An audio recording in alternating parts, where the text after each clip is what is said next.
我们来看以下说明的例子。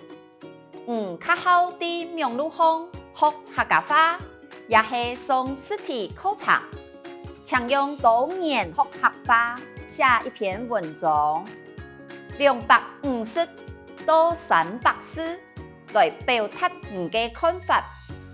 我们就从题目本身来分析，先找题目中的名词和量词，通常这些会是题目的范围和限制。而决定你能不能写到题干核心的重点，往往是题目里的动词和形容词。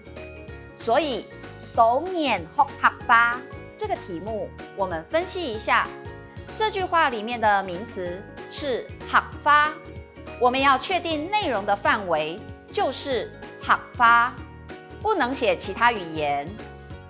再来是动词学。所以文章重点会放在叙述你是怎么学，或是根据说明，透过不同的方式来学，有什么优点？依照你个人的经验，你比较喜欢哪种学习方式？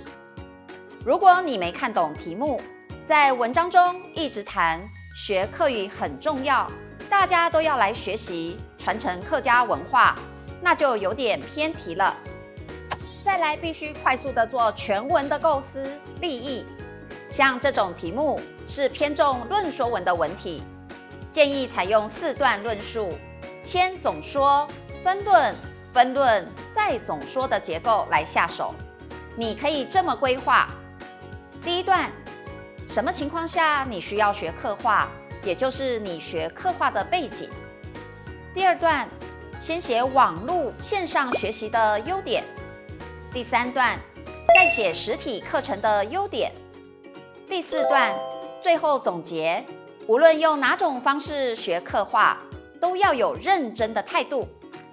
我们直接来看范文。